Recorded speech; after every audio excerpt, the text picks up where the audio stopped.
6'4", 280 pounds. Oh my goodness, man. Let's go. Creativity time. I hear you. I hear you. I've All been right. I've been So waiting on since I heard about this session. I've been waiting for it. I used to go to a community center, and they would do the basic. You know how they have the paint and sip stuff. Like they might want you to paint a snowman or something. Yes. yes. I just brought my own paints and my little tablet. I said, listen, I just want to be in the company of other artists. I'm really not interested in painting the snowman and take home, but do you mind if I just sit here and paint? And that's There what I you did. go. That's a maverick. That's what I like. That's a maverick right there. You know, and I said no disrespect because I know that those people worked hard to come up with an idea that everybody could do and everything like that. But you know, I just came to have a opportunity to be around other people in that energy. Well, yeah, that's why I'm good, man.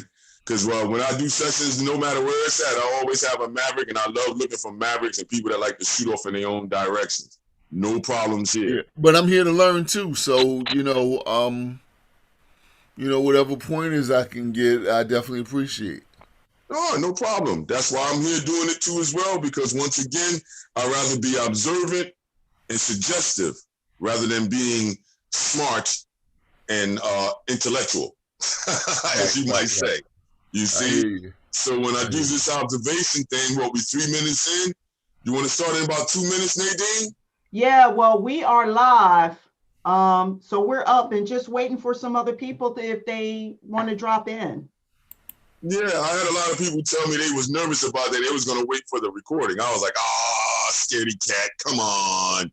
See that everybody's scared. You was bold. You was here like 9 o'clock in the morning waiting. I was like, yeah, all right, Raven's ready. Yeah, you know what I mean.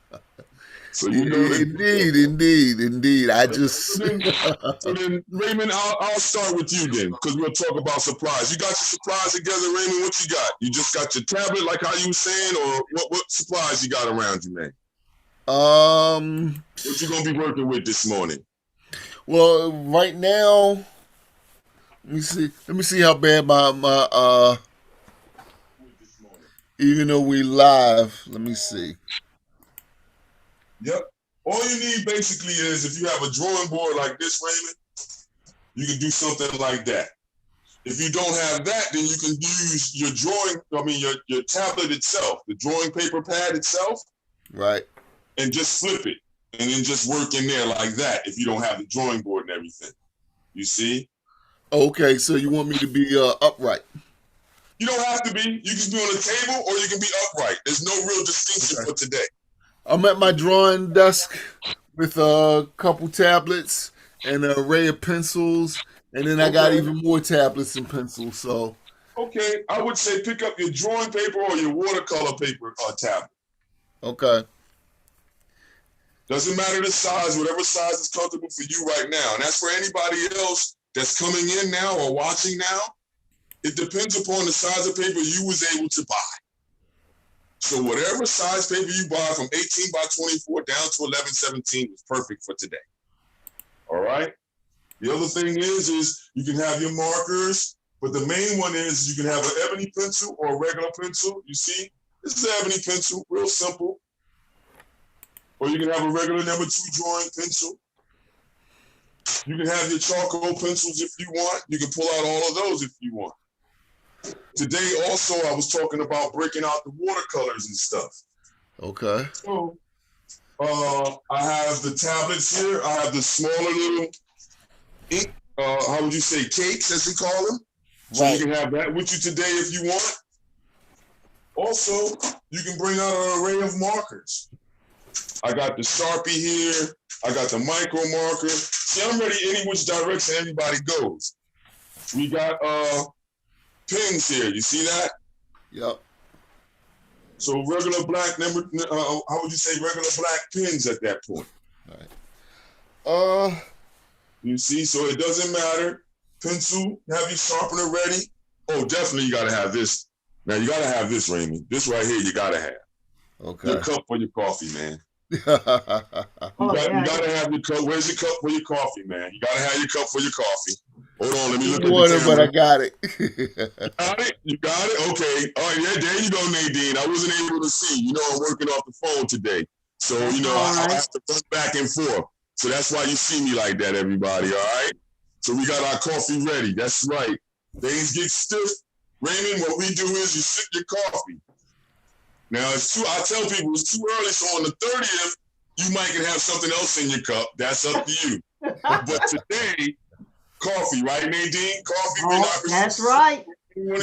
that's our disclaimer. Whatever's in your cup, other than coffee and tea, that's not our fault. We do not ride with that. You know. Also, Raymond, if you're going to be dealing with anything wet, like the watercolors and stuff, have some water ready. Have some paper towels ready with you.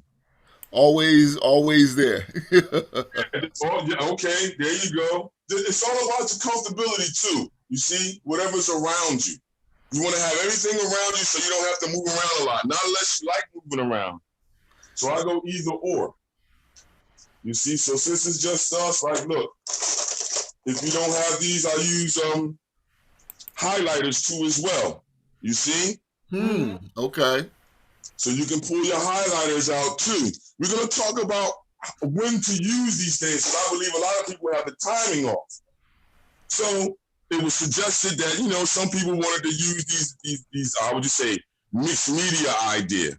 The whole mixed media idea is nothing more than understanding the timing of things. Mm-hmm. That's all. So now let's get started. Now with Nadine, she already knows me. I'm about to get started by drawing this box. Raymond, you don't have to draw this box. This box is for you to understand that this is your world. This is the page right here. Okay, sir? Okay. This is the page right here. This is your page. All right? All right. So, a concept that I go with for any situation, Raymond and Nadine knows already, is what I call the power of 5. Line, shape, form, light, surface. Whether it's representational or non-objectional, essential, abstract. I follow you so You far. the power of 5. Line, shape, form, light, surface. That's it. I mean, there are other, you know, disciplines within it. They call it the, you know, design principles. They call it creative principles if you look in books or if you go online. What I'm saying is out of all that stuff, I'm saying if you pay attention to these 5, they have derivatives of all the other ones in it. So a line is nothing more than an edge. An edge is nothing more than a mark. So we look at an edge, we call it a line, and we go for marks. So then, all right, what's going to be our thing today to get it going? We're basically going to use the basic shape of an apple or an orange. Placement. On the page, Raymond and everybody else, you likely look for what center is. I use this blue line because it just shows you just, you know, you loosely want to have a guesstimated center. So what we're going to do is, who wants to go for it? Raymond, all right, you know what I'm just going to say. We're going to go for an apple. So let's make a oblong circular shape. So I'll do a circle shape first, you guys, right here. And then draw the bottom of it so we can make a makeshift apple. See that? And then what we can do is just make a little divot in the inside on the top. And that says where the top of the apple is. Boom, we got an apple. Do you have to put it there in that area? No, you don't have to put it exactly in that area where I put it. You just want to put an apple shape in there. Then erase it out. You see? How about an orange shape? I like the tangerine, so I'm going to make a tangerine or a tangelo, a more squat oval. See that? Okay. Now, the reason why I want you to think about this now is that now we're going to take it past just this simple idea. What we going to do with this? Oh, Nadine, I know you're ready, right? Yep. All right, here we go. We can start using lines. Now with lines, we have a lot of them out there, Raymond and Nadine and everybody else out there. But what we're going to use them for now is divide up a background. Don't necessarily want to touch these yet. So what we can do is we can come in and put in a couple of verticals, like so. You see? Space them out if you want to. Put them closer together. Because now you're going to come back over top and you're going to break that up with what? More lines. So you can use curved lines. You see? Doesn't have to be exactly like mine. Diagonal lines. Where they overlap. And make them touch the edge of your fruit. Because the whole thing is about apples and oranges. So it's like a metaphor for today. Watch, down here, you can make this look like tabletop, right? By putting the edge down here. But then down here, we can break up the space too as well. Now, how can we break up the space down there? Circles and squares. Use the opposite idea. If it's apples and oranges, right? Another abstract idea is what? Opposites. Circles and squares. So I can use circles, overlap them. Don't make them overlap your apple or your orange. Okay. Make so that it just touches and you just overlap. Overlap. Use the spaces, overlap.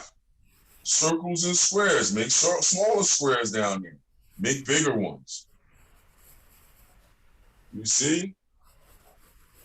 So let me catch you up with what you guys are doing.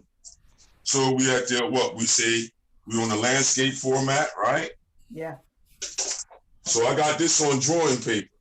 So for this one, I hear everybody's using pencils so far? Yes. Yes, so far. Okay, so then I'll go back in and I'll use my charcoal pencil then for this one, for this demonstration. So once again, I'll do the same thing I suggested to you guys. See what we're doing, put the apple shape in. Now what's going to happen, Raymond, is sooner or later, you're going to start making, like how you probably already doing, your own shortcuts of movement. Same thing for you, Nadine. Mm-hmm. You see, on this one, I'm going to make the tangerine touch just a little bit. See how I did that? That's just real basic to make a representational idea. Then we said what? Well, I can put in a couple of verticals. I start dividing the space up. You see, I make the tabletop effect. I come in and make some diagonals. You see, because think about it. We just said verticals, horizontals, and curves. So we already know we got a curvilinear or more natural movement, right? And then you have what? A geometric movement. You see, and just make them overlap. Remember, don't overlap, you see, your items of interest. We want to try to make everything seem like it's going to battle to get the attention of the apples and oranges or bring that attention to the apples and oranges. Right now in the beginning, you're just worrying about, how would you say, your lattice work. Breaking up the page, breaking up the space, bringing the idea in. This can be applied to any idea that you're going to have. All right, let's do another one. I have to do the one also. I'll do another one. Just in case you got people out there that's wanting to use markers and stuff, you guys. You know that, right? Yeah.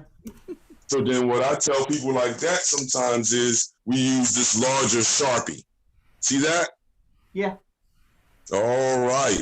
So then what happens is you come in, same thing again. But let's do it a little bit different because now I'm worried about what? Just having an experience. So I'm going to make this apple on this one a little bit bigger. And notice how I'm not worrying about what exactly an apple is. I'm just giving you the idea for right now. Let's make the tangerine, let's make this a real true tangerine. One of them small little ugly ob-shaped ones, right? That'll be the sweetest one in the whole stack, Yeah. All right, then look. Instead of making it straight across in this one, I'm gonna make it a little bit angular. Oh, wow. That impressionist type of feel, you see? I love it. Yeah. One line changed everything. That's it. Everything. That's what happens. The interest, you see lines is everything. And then we had shapes. So the shapes is there. So we already got, components that's there that the human being wants to see. You want to see it. You see? So then look, we divide the page up again with the marker. All I do is come in and start using curves on this one and just overlap them. You see? Overlap them. Notice how I'm using the marker or the charcoal first a lot of times. Because when you start trying to put other mediums down, what happens is you can mess up the fibers in your marker, or you can dirty up your color too fast with the charcoal I did. All right, look. Smaller squares here. Look at this. With a bigger square here. Like, I wouldn't worry about filling in just yet. But if you're filling in, it's okay. I will be worrying more so about the vision with the line and the shape. And how far you're willing to go with that division. Notice how I'm using the marker now for those that's going to watch the recut. Take the circle, echo it. We can use echoes, which is repetition, or how would you say copying. Mm-hmm. That's what we do with Photoshop and all these other programs. Copy, paste, copy, paste. This is where most of these terms come from.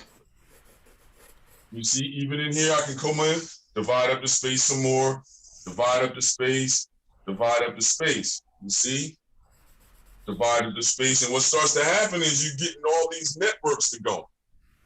So I'll take this one, we'll put it down. All right, you guys are just with charcoal, right? Yeah. Or pencil, right? Pencil. Pencil. All right. What we want to do now is the great fill-in. So, do y'all have compressed charcoal today? Yes. All right. Raymond, you got a piece of compressed charcoal, or you just have the charcoal pencil? I just got the charcoal pencil. Okay. Would you have like a pick and peel pencil like this? Or you have like the regular charcoal pencil? Let me look and see. Let me stop being lazy, right? Let me see. Just hold it up to the camera. I don't know if you can see that. Yeah, I can see you just hold it right in front of the camera lens. There you go. All right, yeah, that's like, yeah. It said what? It says hard, soft? Yeah, it's about it's HB grade, so it's pretty soft. Okay. All right, yeah. So with that one, what you want to start doing is this. If you don't have the compressed charcoal and you just got that type of grade pencil, Nadine, you should know at this point, start filling in with your compressed charcoal. Now, what this does is, yes? How is it different than just using the pencil? About to show that. Okay. Because I can use the pencil too, so I can follow along, because I haven't done that with you. I'm gonna do both. You do what you feel in your space. That's what's important for everybody to understand. Okay. These suggestions. Mm-hmm. If you have certain supplies, you move. I'm going to try to match you with the simplest ones that you can use first. Okay. If you have them, we move together. If not, a lot of times, everybody's going to have the pencil. Right. So I'm going to have to show pencil movements and the compressed charcoal movements. So don't worry, I got you covered. All right? Okay. All right, now with the pencil, what happens is that to fill in a space like that, you either would have to, if you don't have the pick and peel pencil, you would have to either what? Cut away all the wood so you can get a little piece of the charcoal and use it. Or take your time. Let's pick an area. We'll pick an area right in here. See how I'm just overlapping the stroke using that strumbly mark? Yeah. Right. That's all you would do with the pencil, whether you're laying it down and you're using the tabletop, and then you can control the pressure. You see that? Yeah. So either which way, if you take a tortillon, right, or the paper towel, remember? You can have your paper towel or the tortillon or your hand itself. So we use all three. Here's the tortillon first in the light area. Look what happens on the white paper. And you can get in there in the small spaces, you see, and fill in, you see? Smooth that out. You see? You can use your hand if you wanted to. See what's happening in a more dense area? Wow. Now what happens if you use the paper towel? Because if it gets on your finger like it's on my thumb, look, in a smaller area, I can use what was on my thumb to smudge in smaller areas. You see, to get a tone in here, look. And I'm using the dirt that was off my finger in here and there. You see that? Yeah. So there, y'all, I don't know if you can see that. I got the lights in my back. Let me move this light over just a little bit. So you see the dirt on my finger? Mm-hmm. That's what I use in the smaller spaces. All right, now we can use this charcoal, the rag, in the bigger spaces. Look. And what you can do, it doesn't have to look like mine. What I'm saying is use the divisional idea that we gave. You see, and what was that divisional idea? We use curved and angles up here, and we use shapes at the bottom. What shapes? Circles and squares to be what? Opposite of apples and oranges, or use the idea of apples and oranges. See why I said think like apples and oranges? Yeah. Yep. So now what else can happen with that? So you start looking in there. You can take it and wipe a whole section if you want. Notice how I'm not worrying about our two main features just yet, which is the apple and the orange. But it's mainly dividing the space up, dividing the space up, divide, divide, divide. You see? Oh, yeah, look, Raymond's dug in. He's got everything rocking right now. He's moving so fast, he's freezing up on the screen like Matt Hedron, you know what I mean, back in the day. Yeah, just messing with you, Raymond. Just messing. Okay. I like doing that during the sessions, that for those that are bold enough to be on the session, I'll have to talk to you. So if it was 20 people on here, we talked to all 20 people, man. Yeah. Let's see. All right, I can see what you got, Nadine. Way to go. What you got, Raymond? Just hold it up to the camera. Or angle your camera down so you can see it. Wait, hold on. Mm-hmm.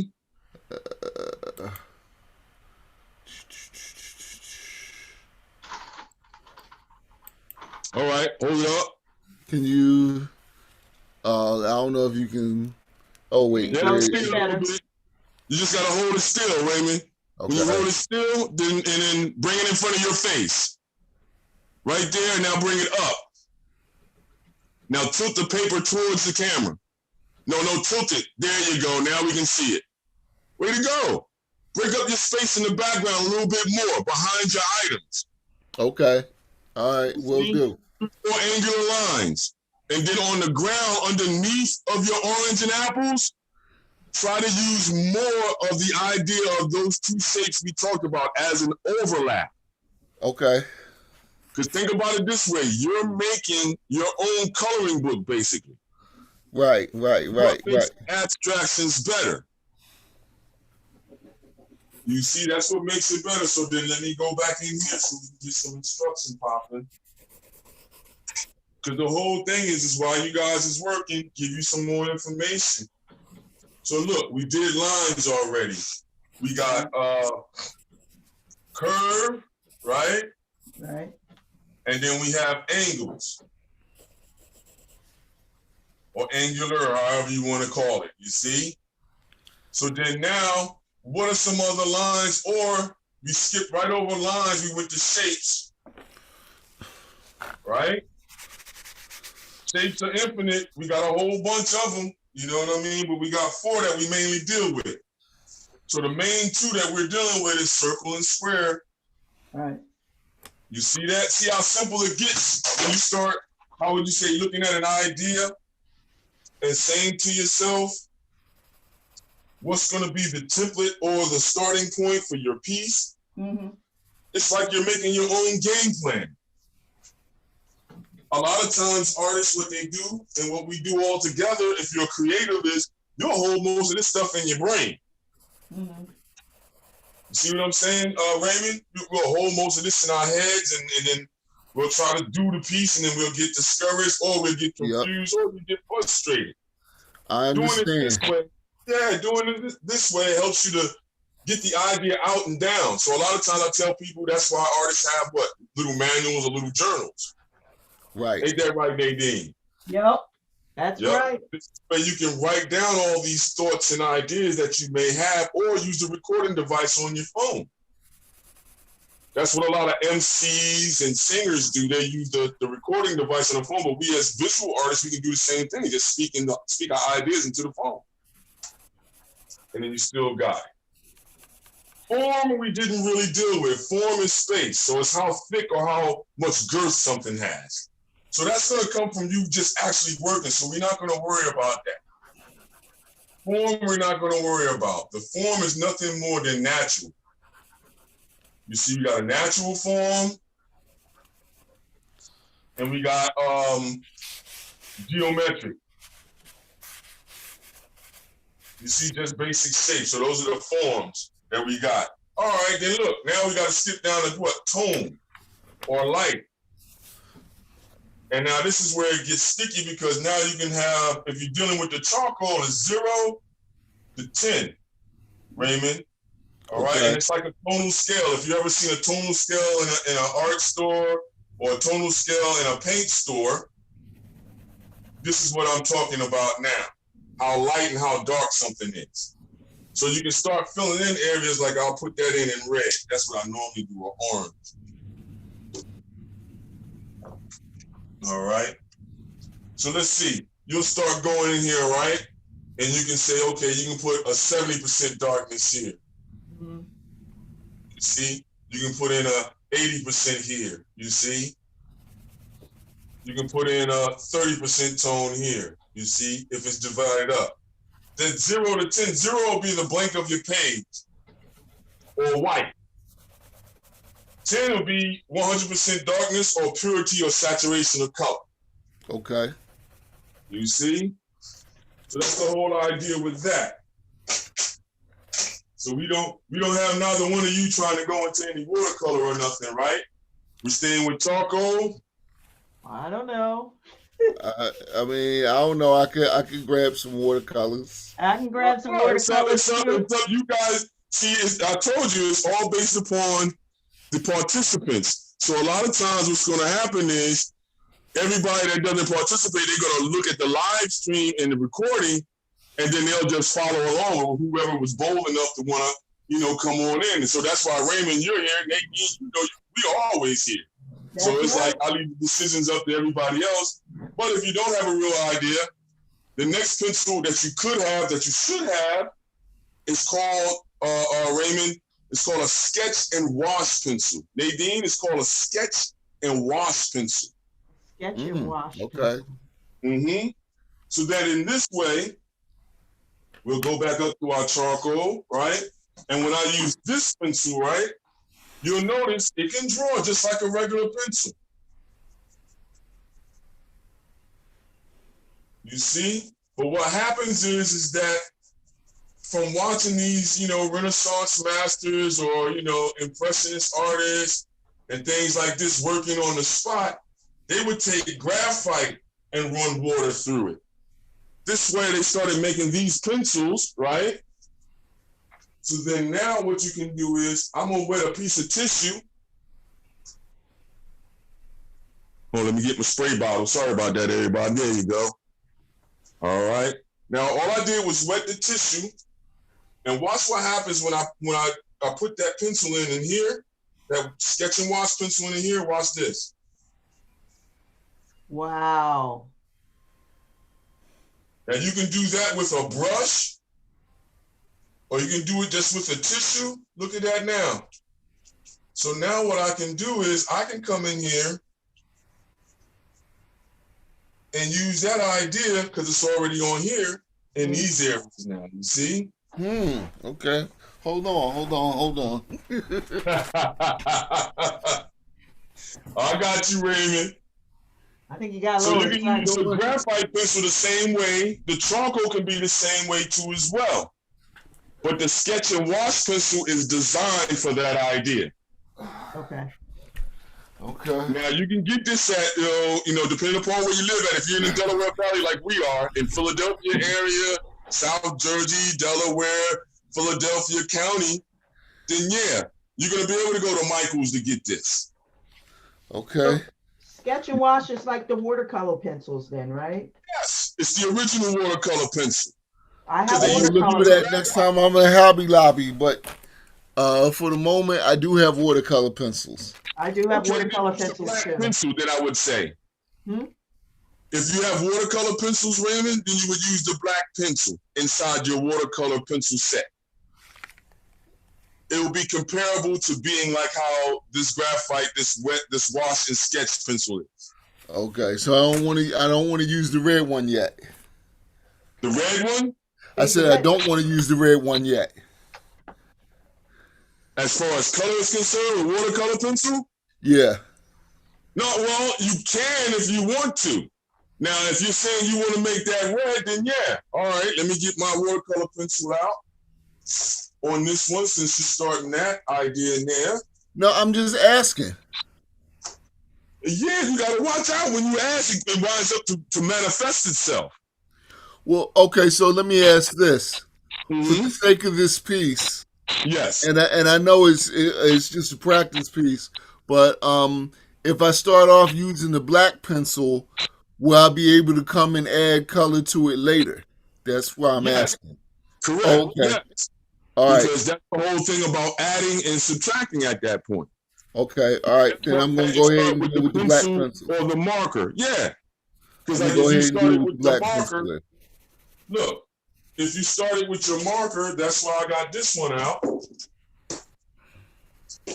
You see? With marker, if you start with the marker first and then come back with things like this sketch and wash pencil, you can come in and just start filling in areas with the pencil, right? So I'm going to fill in this area where it's saying it's the leaf. And I'm gonna shade it in real dark. You see what I'm doing? Uh-huh. So now what can happen now is look, I can take a brush. I'm gonna use a brush this time. Last time I used the tissue. We just wet the tissue. You saw that. I just wet the tissue. And then we went to work. This is where you gotta watch out for where you place your cup of coffee. Because if you place your cup of coffee in the wrong spot, everybody, you wind up dipping your brush inside your coffee and you wind up getting diarrhea and trying to figure out why you got diarrhea. You see? So then look, everybody, watch. I wet the brush, right? And I started using it inside this area where I doubled up on the material. Now that material is on the brush. I can go into other areas. You see what I did there? Mm-hmm. Long as that brush is wet, I can take some material out of here and move that around at will. You see? Mm-hmm. Now, another good thing to have with you and alongside of you, if you're going to start doing this type of stuff, is your blow dryer, hair dryer. Yeah, I heard you, Raymond. I hear you, man. Because if you have a cheap little hair dryer, you can move your processes faster through the wet because you can dry it with the hair dryer and then move ahead accordingly. Wow, look at this. You see? So then, all right, let me get my, where they at? Come on, come out. So I got to get the watercolor pencil because you don't want to use the your regular Crayola crown or coloring pencil. If you do, you have to break it down with either alcohol or you can use hand sanitizer. Really? Yep, to break down regular crowns and the wax and the color pencils. Wow. You see, so I do, there you go. All right, I have a set of watercolor pencils from Druid. Uh-huh.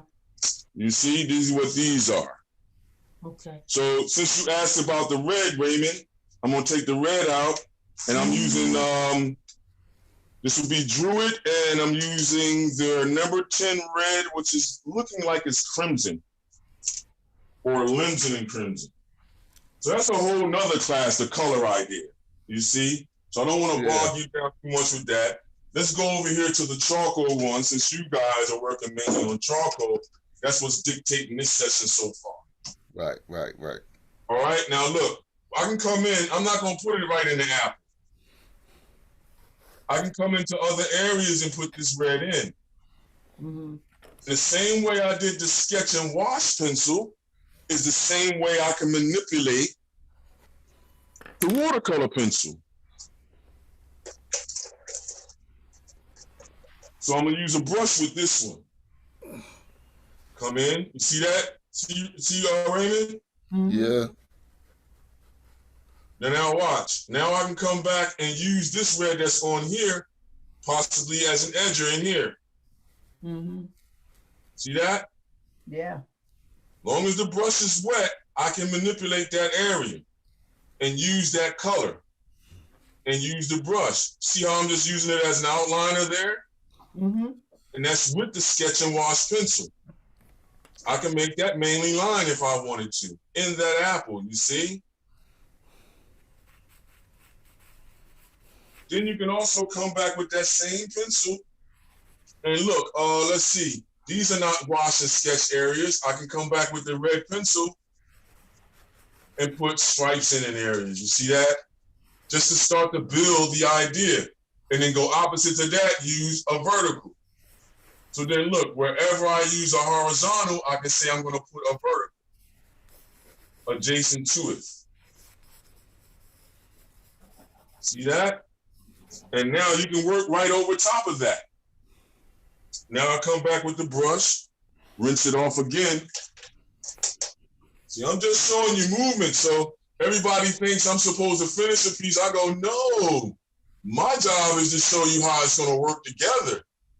See that, everybody? See, Nadine? Yes, sir. Yeah, that's in the light charcoal area that we did. Now I'm going to do it. See the dark area that I did in here with the red over top, Raymond? Watch this. Yes. Go right in there. You can do the same thing, Raymond. Look at that. Okay. Remember, I put some in here. I'll do a half of this one down here to fill in this whole area down here. Long as that brush is wet, you can come back. The whole thing is that you want to do this on a thicker paper. Gotcha. If you do it on the thin paper, like the newsprint, it'll break down on you. Yeah. You see, and then you would have to wait and let that dry, or you can use your blow dryer. So I don't want to make you two feel bad. I'll leave my blow dryer off screen. I appreciate that. No problem. You know the deal. All right, Nadine, I see you. More overlaps, though, Nadine. More overlaps. More overlaps, okay. Yeah, more overlaps. Now, Raymond, what she's doing is something that she got from me from our private sessions and other sessions, which is, as an abstract idea, you can do this to your piece, Raymond. You can turn it and start working on it in another direction to bring more interest or to break up monotony or to bring a thought out, Raymond. You see what I'm saying? Yes. So a lot of times what I get people to understand is that a lot of artists would rotate their artwork and they would have their own idea on how many times they would rotate it until they found something. Right. You see? So I tell people, turn it at least 3 times. But each time you turn it, really try to work in the environment. So what I mean for that, Raymond, is in these areas like this, I can come back with the pencil, right? And then I can just draw right through them. Just be bold. And do the same movements again, not messing with my apples and everything. Notice how I can draw right over those wet areas. See that? Yes. So, hey, That's Don, all it is. And yes, Nadine. I have a question. Yes, throw it out there. I've been working with the graphite pencil. This may be a silly question, but I've been working with the graphite pencil and I've been playing around with the watercolor pencils. Okay. Could I use the charcoal, the pressed charcoal? Yes. Okay. Well, the issue with the charcoal, with you using the graphite, is you have to watch out for the buildup of the graphite. Okay. Because the graphite turns into a silver, like a silver film. Okay. When you overwork the surface, so it'll make it hard for other things to go over top of it. Okay. Well, I will hold off on that. Now, what you could do is you can start with the graphite just to get everything going, your whole linear equation going. Right. Then come back with the charcoal and fill in, and then come back with the color over top, or go back and forth with the charcoal and the color. So you're saying start with the graphite pencil, Right. then go to charcoal, then go Check. to the watercolor. Okay. Check. And then you can go back and forth with the color pencil and the charcoal. Okay. The graphite will be good, and it's the more softer one that's good when we're working like this. Okay. So Raymond, that HB that you got is excellent for this idea that we're doing. Now, you can be as intricate as you want in these pieces, you guys. Mm-hmm. Notice how you don't have to look at the screen no more because the suggestion is already set. So you have to control the tone. What is the tone? The light. How light and how dark some areas are. Or in the situation with using the watercolor pencil, how saturated or how dull an area is going to be. You see how bright or how brilliant that red is going to have its interpretation in your piece. Is that red going to have to be joined with another color with the graphite as a dance? Mm-hmm. Right now you're dancing with the idea of the watercolor pencil, the sketch and wash pencil, which you probably don't have, but you're using the graphite or the charcoal, which can be used the same way. Okay? We're also using the idea of an overlap and repetition. See what I'm saying, Raymond? We're not just worried about just making one space. When you get too comfortable, like how you possibly got comfortable with your image, I would tell you to turn it and destroy it. You want me to destroy this? This is the first time I've ever done anything like this, man. I know, but the whole thing is not to let you be comfortable, to push the idea of suggestion. So then when you do it on your own, then you can say to yourself, yeah, I like this part of the idea. I'm going to stay with this, you see? I see. Right now, I'm just trying to disturb you, to push you to something, someplace where you might not have thought about going. And I like that. Yeah, that's the whole key. What's the purpose of being an artist if you're not going to push? Well, see, that's where I don't get caught up in that type of stuff, because it's based upon each individual controlling their own form. So you can go as long as you want, or as how intricate as you want, or as loose as you want. Our museums prove that point. True. So that's why for myself personally, I will. If I'm too comfortable, then I won't. I know that there's something that I haven't discovered, I haven't tried yet, that I could be using in my arsenal. Well, I would say this: if you're working for the public, then you have to wait to see if the public don't want that particular item no more. Well, that's true too. You see, so that'll make you switch too. Or you're saying to yourself, hey, I just want to explore this idea like how Nadine does. So then you're in your own world, your own private world, and you're how would you say, investigating, excavating, building and destroying an idea, a thought, a suggestion. Right. So I try to keep it open for, it doesn't matter who, because all people are artists. We all are. There you go. You threw some blue in there. Okay. Then how could you throw some more charcoal in there to break up that blue? Okay. I know you like the blue, but we want you to break it up now. See, if I was in a brick and mortar with you, I'd have walked past your paper, picked up a red brush, and just put a line straight through it, and then turned your page upside down. Okay. All right. Yep. Turn it to the side, and then act like you don't have nothing but an apple and orange there, and you're gonna break up that space again. Okay. So you don't get comfortable. Nadine, you should be turning soon. I know. I'm trying to cover the real estate here. Okay, because it started to look like you was getting comfortable for a second, and that's what I'm scared of. If you get too comfortable, that means you're complacent. That means that certain things won't move and do. It's true. Like, here's another idea. Since you moved in, another idea in your piece, Raymond. So what I'm going to do is take the idea of the highlighter. Now with the highlighter, you want to start off early, not unless you're not caring about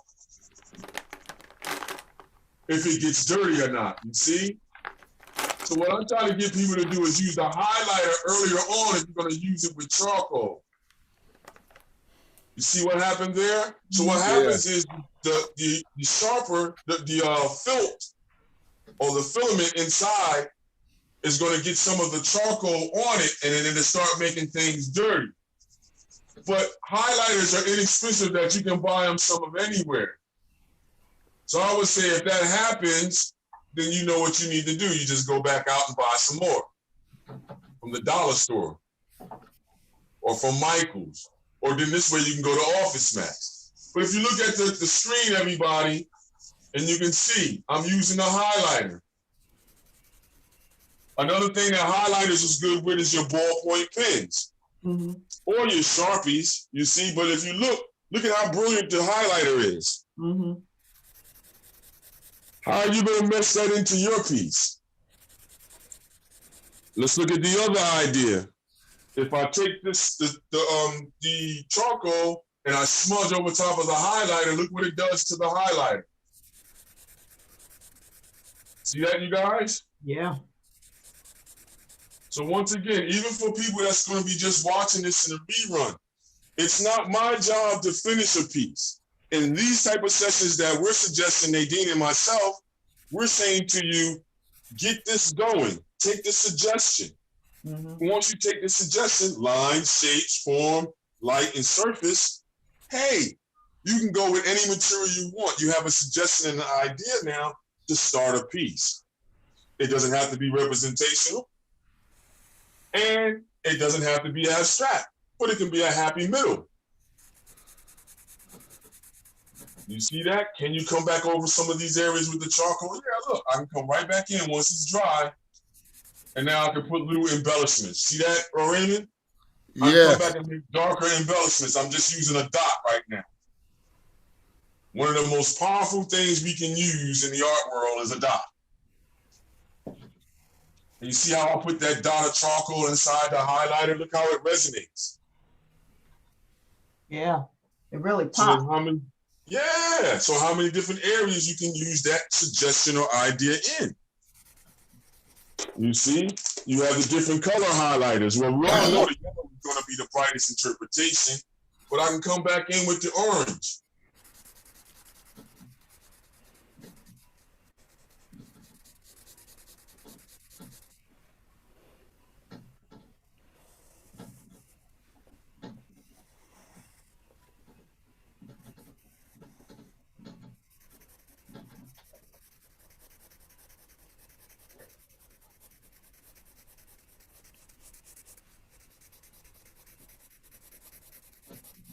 Oh, some serious stuff must be happening. Everybody's quiet. Oh, we lost Don there for a second. No, I'm back. Yeah, I'm back. Sorry about that. That's okay. Same thing again. I put it on airplane mode and everybody keeps on calling. I use my phone as a hotspot. So what I was saying once again is, you see how I'm taking the orange highlighter, and now that this area is dry in here, look. Over top of the watercolor pencil, the highlighter works real good. And if you look at the board, you can see what's starting to happen. Every time I add something to it, it starts to get more and more interesting. You know, you have other markers that you can use. I got a yellow Sharpie. You see? Now let's go to the other one so that everybody that's using marker, they can see where we're going from. Because sometimes people, they say, oh, I want to see something more elaborate. And it's like, well, you could want to see something more elaborate, but you should participate then. You see, look. So this is the yellow Sharpie. Mm-hmm. You see, and you can come right in. It's not a highlighter. And what I would do with that is I would use the marker earlier on to start blocking in areas. See how I'm doing? Mm-hmm. You can do the same thing with the watercolor pencil with the marker. So if I come back with the red pencil and I start filling in areas, you see, liberally just filling in areas, controlling the pressure. Because if I put a little bit of the material on the surface, right, Mm-hmm. then it's gonna show up what? Paler, Mm-hmm. or more saturated, or more or lighter. If I press more, then the saturation goes up, the purity of the color goes up. You see, I'm putting more of that material on the surface. But then what happens is with the watercolor pencil, you get these nice, beautiful, pure areas of color once you hit it with water. Just that small difference right there. And this time I'm going to use the tissue idea again. So I'm going to use the tissue, and you can use Q-tips too as well, you guys. You heard that, Raymond? Yes, sir. Yeah, buddy, you can use Q-tips. And you can fill the whole page with the watercolor pencil. This is where you can get the cheap watercolor pencils. Look at that. You see, look what I did, everybody, and look what's happening to that red area. Yeah. It's really coming out. Switcher, look. The saturation goes up. Mm-hmm. The brilliance goes up. Now I have an opportunity, because my paper towel was wet, I can take this into other areas. You see? I even could put it over top of the highlighter, and look what happens to the highlighter or the marker with the red watercolor pencil. It turned orange. See that opportunity, Nadine? Yep. Yeah, buddy. Yeah. So you see how just by, if you look at that, Raymond, if you look at taking the watercolor pencil now that you're using and putting glazes of it together. Let's see, you use blue, so let me pull out a blue. I'll pull out the blue highlighter, and then I'll pull out the blue watercolor pencil. And that's like a what? Like a light blue that you got there? Raymond? Or is that like let's see, it's in between. It's yes, it looks like a sky blue. It's close to the light blue and navy. Yeah, I'm just gonna go with the a light blue that they have in the set that I got, just to work with you. So then watch this. Look, if I take, let's do a larger area. I'm gonna go get the yellow highlighter real quick, Raymond. All right, and this is the marker one. So then I'm gonna fill in this whole area right here with the highlighter. You see? Now, what I can do is I can come back, you guys, over top of that with the watercolor pencil. Mm-hmm. Lightly. And notice that highlighter starts to turn green. Wow. Now, we're not done yet, Nadine. Hold on. It's a very simple one. Now, you can come back with that wet tissue again. Mm-hmm. Let me give me another wet tissue because I'm running out of space on the wet tissue that I got. You want to have clean water too, everybody. That's another thing. You want to have clean water when you're doing this. Because if you have the dirty water, it's going to get in the brush, and then that dirty water is going to get on the surface. Not unless you want it there. If you want it there, then let it be. If not, then you know the situation. Now watch. You see, guys? I wet the tissue. I just put the blue over top. Look what happened, Nadine. Look what happened, Raymond. Wow. As soon as I wiped it and spread the watercolor around evenly over top of what? The highlighter. Look at that eerie green, limeish green that we get. Right, right. So then that's an opportunity to do what? To have an optical mix. That's what the Impressionists talked about, didn't they? Putting colors together on the surface so it can optically mix in your face. Bang. So then, yeah, you just have the red and that blue, right? Democratic, Republican, you see, apples and oranges. Square and circle. You see what's happening? Yeah. Come on now. I know I have my Hollywood corny voice on right now, but it's okay. It's okay. Because the whole metaphor idea is coming forth. You got red and blue, right? Right. Apples and oranges, square circle, curve, straight line, or curvilinear angular line. So you're using the idea of opposition.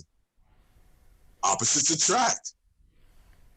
The metaphor that is all things apples and all things oranges, and doesn't really matter and all that. You just hear a lot of that today. That's why I wanted to use this idea, just to see what would come out of the public. What would just come out? What would just show itself and just fall out for us to participate with? Because after a while, you're going to look at that apple and orange, and you're going to say, okay, do I even want it there anymore? Mm-hmm. You see, you're turning the piece, you're looking at it, you're looking for interest. Now, what are some of the other things that bring us interest in a piece? Yeah, I got to bring that forth too. We already talked about it. We're talking about it gradually, you guys. So don't think it's like, oh man, Don, you're getting too deep. No. We're using what? Overlaps. Overlaps. Yeah. What else? Addition. Addition. We haven't really been subtracting. There you go. That's all I wanted to allude towards, Nadine.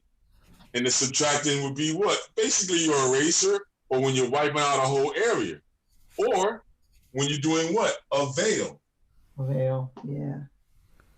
I might have spelled that word wrong, but work with me, everybody.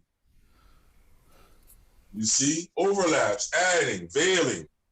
You see? Subtraction. You still can put subtraction in there. We haven't used it yet. We use opposites, right? Mm-hmm. You see?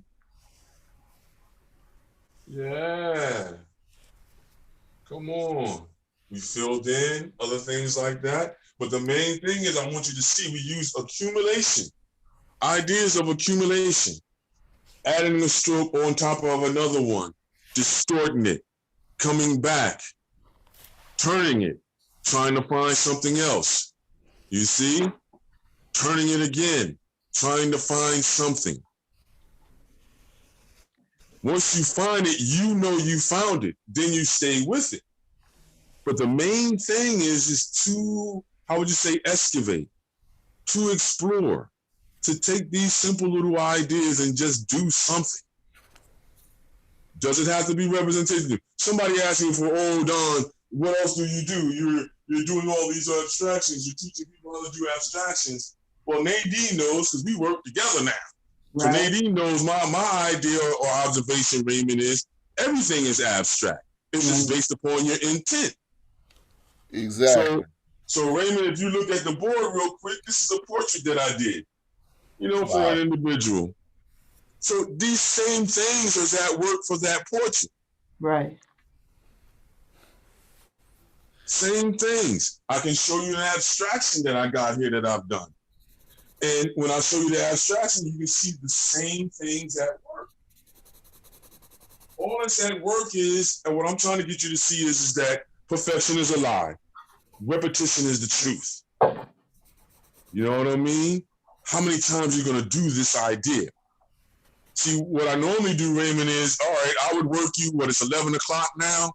We've been working from like 10:10, right, Nadine? Right. So what I would do is a lot of times if we was in a brick and mortar, I would say, okay, let's get another piece of paper. And every 10 to 15 minutes, we're switching a new piece of paper. Mm-hmm. This is what's going to get the idea to come out even more, because it's pushing you away from the idea of perfection. See, when you try to stay on one piece very long, a lot of times people think this is a perfectionist mode. Oh, it's going to be perfect when I finish. But sometimes that may not be true. Mm-hmm. You may have to do this thing several times to bring the idea out. Then once it's out, now you can what? Hone it, refine it, and now do it in this efficient way where you're doing a piece, for an hour, but it may not take an hour then. Because once you know your process and the way where you're going, all your hesitations are going to go away. Because when you're working like this, no one can really tell you right and wrong. My thing is, as an instructor at that point, is just to show you the suggestion, show you the possibility, and take the chance. Take the chance to break away from what you normally would say you would do, to do what you think you might not do. That's where the magic happens. Oh man, tell me about it. You know what I mean? Yeah, that's what we're talking about. Okay, Raymond, try some overlaps in some of those areas. Like what type of line could you put through some of your blue and black and white areas? Or no, let's check this out, Raymond. How and where could you put solid shapes? There are only 4 of them. We picked circle and square. So where can you put small blocks of colors on your piece of circles and squares to bring interest? Yeah, see how your lips twisted over there on the side? Yeah, man, got you. All right, that means you're thinking. So right. Then drop in. You can use black just to start off with. I would say if you look at the board that I got here, Raymond, if you use like in here, if you use like a small square, I would fill it in for right now. Like use your charcoal. You make it a rectangular looking one. You see what I'm doing in here, Raymond? Yeah. Things like that. You can even do one like this. Watch this, Raymond. Right? And then now, same thing for you too, Nadine. Mm-hmm. You see that? And then now I can fill this in solid. Yeah. Whatever color. Like Raymond, if you wanted to do that with the red, now with red watercolor pencils, it's going to show up like a glaze over top because it's not opaque. You see that? Right. So what starts to happen is, Raymond, if you use that, and then look, we use circles. So I can use, since we had that conjunction, I can use something that looks like, Saturn. Mm-hmm. Oblong, you see? And that's the other thing. This is how we move into everyday idea. That conjunction came, new start, new birth, new ideas. I felt it. You know what I mean? So it's like you can use that idea. Use it. We're not limited. We still can use the shape. And you see it even on the board. It's starting to look interesting. I almost want to finish the one on the board. You know what I mean? Way to go, Nadine. Way to go. I like those serpentine shapes you got there.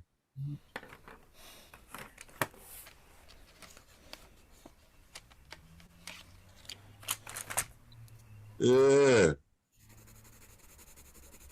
Hold on. Okay, I'll go here. And then, yeah. There we go, Nadine. All right. Yeah, you're looking good. Thank you. I think I flipped it about 5 times already. It's okay. Yeah. It's okay. It's looking interesting. Now for either one of you, say for instance, the apple and the orange itself is too clear now. Yeah. For your idea. Now you have an opportunity to fractile or strip down or break apart or make it a microbe of the orange and apple. Okay. Or you can leave it in the state that it's in. This is where you can make your final turn and say, this is going to be representational, or this is an adaptation of the microbial world of apples and oranges. However you want to say it. You see? Do you want to retain the apple and orange in the piece? I have no idea. I know at this point, because the whole thing is about what? The overlaps. How many times we overlap? How many times do we do that? All right. sit somewhere near the screen. You told me that before, Nadine. It's like, Don, you like to talk from the ethers. You know what I mean? Mm-hmm. you need to be in the camera every now and then. I was like, all right. So you see? So like, and even for you guys, what we can do is just talk about breaking that space up more. You know, what colors are in here? What tones are in your apples and oranges? Could we do tone alone? Say, for instance, everything tonally speaking was 40% down here. That means whatever tone you putting in of the charcoal, we didn't put down the materials we used too. We're on charcoal, and I did that on purpose, Nadine, because I wanted to see what was going to come out. Uh-huh. You know, we got charcoals and watercolor pencil. I put W pencil. That's the main one we really started working with, because both of you have that, right? Yes. Right. Yeah. You see, so the charcoal and the graphite, now you know you can use like a watercolor pencil. Mm-hmm. Because with the graphite, you can put it down and you can move it with water. Only thing is, heavier paper. Right. If you use a newsprint, I would be weary of using a lot of water on newsprint. Not unless you get, you go to Home Depot or something, and they have that covering paper. Mm-hmm. You can use that. It's heavier and it's cheap too as well. So you can use that. It's like craft paper in a roll, but it's a little bit heavier than craft paper. It's almost to the consistency of the same paper that they use for wrapping your meats. Okay. You see, so you can get it from Home Depot, you can get it from Lowe's, and you can go all the way down to their roofing aisle and things like that, and they have certain papers in there you can use. Yeah. How we doing, Raymond? Pretty good. Pretty good. All right. Did we get a chance to put those smaller embellishments in, those smaller shapes in, to break up some of the spaces that you have? Or is that even needed in your piece at this point? You see? Because we only work in one piece. Like I said, if I was really digging into this, was really just one session or like a class, then yeah, I would be trying my best to get you to do at least 4. 4? Yeah. Four different apples and oranges? There are 4 different concepts and positions of apples and oranges. Okay. Well, that's something in the background. That's something I'm going to take into account when I'm not working on a deadline. I'm on a deadline for a couple things, but well, no, that's what I'm saying. For this session right here, these are just suggestions to help you with if you have moments and times where you need to break up monotony. How to possibly do so as a suggestion. Right. Not a win-all be-all, because there you go. I'm just concerned, I'm concerned about some of your spaces. You can put solid colors in there too, like how you got the star and the red, and then some more of the overlap. Look at the faces at the bottom, but then could you do some type of movement to intertwine the faces that looks like emojis at the bottom with the information up above it? I like the fact that you kept the apple and orange black and white. So that means everything else around it can be all this color and all this controversy and crosshatching and this, that, and the other. But how would you say fuse the conversation that the shapes on the bottom are having with the apples and oranges? Probably some diagonal lines. Yeah, probably some type of lines or shapes that lead towards the apples and oranges from your group of guys talking at the bottom there. Your group of shapes that are having a conversation. All right.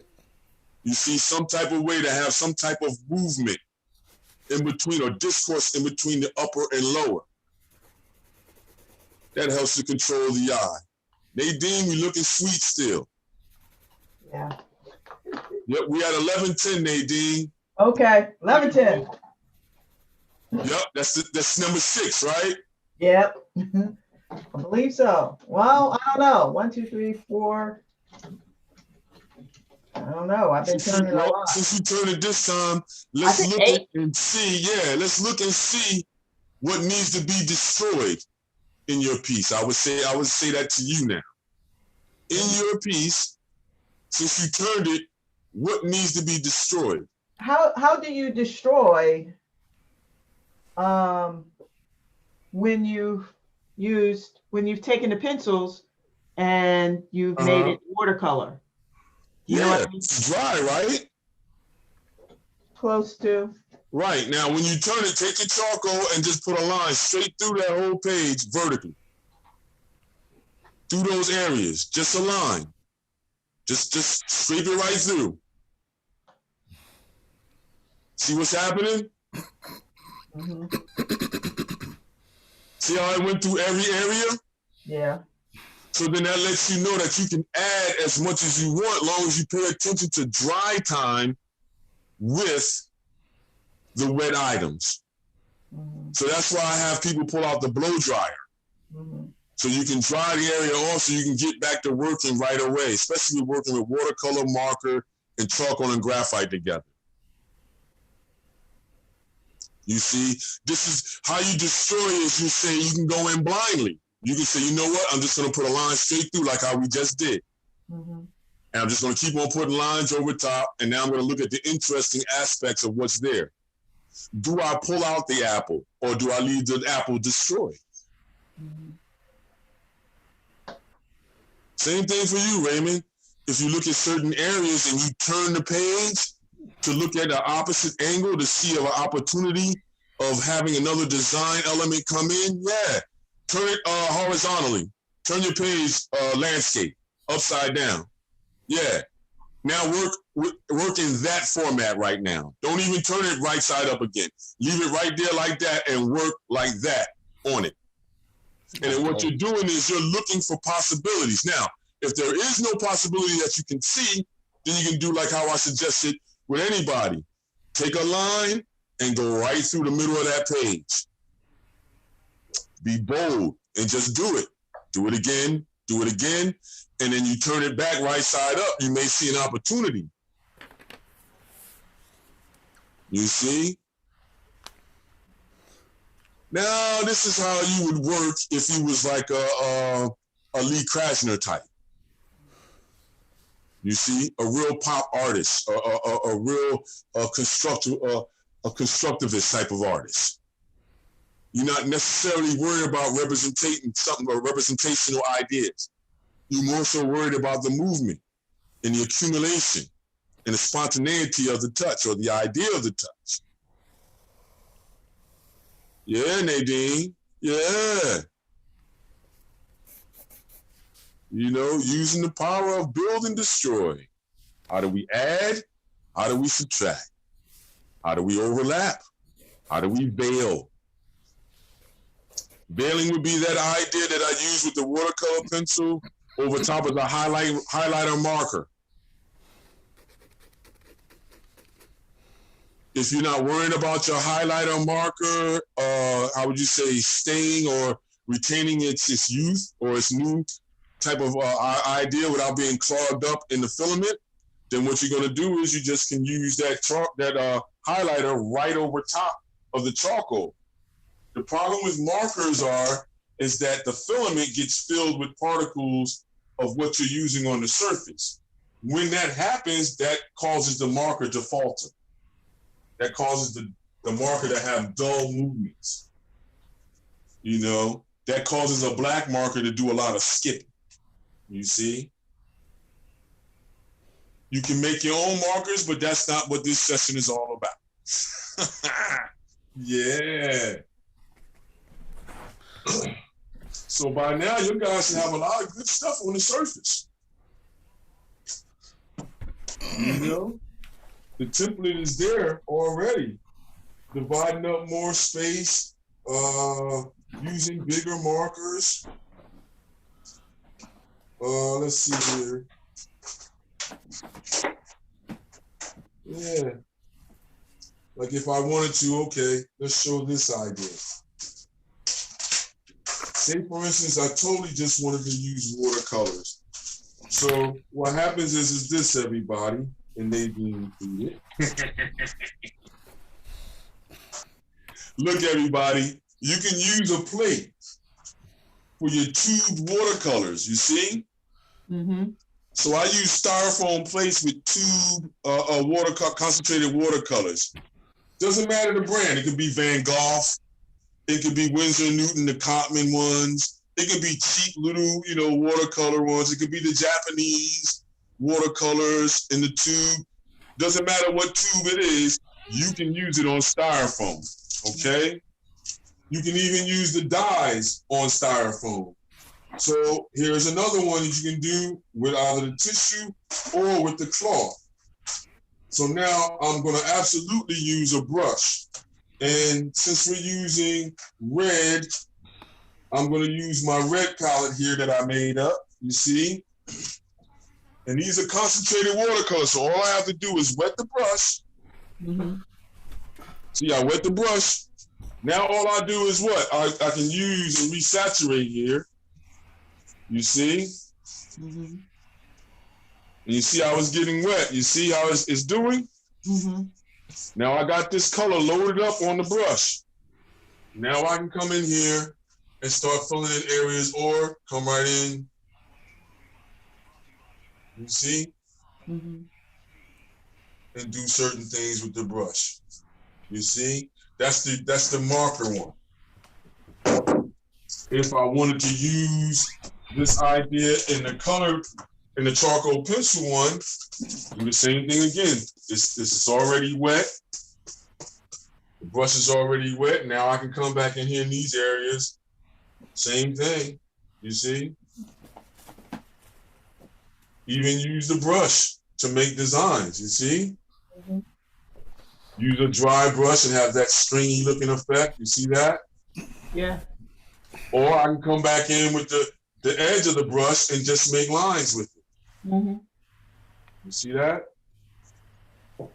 Yes, it's going to blend in with the charcoal.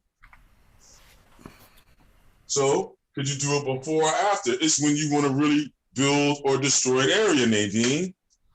You see how we do it now? So, say for instance, if you really wanted to destroy an area, what you can do is you can come back in with another material and block off that whole area or veil that whole area.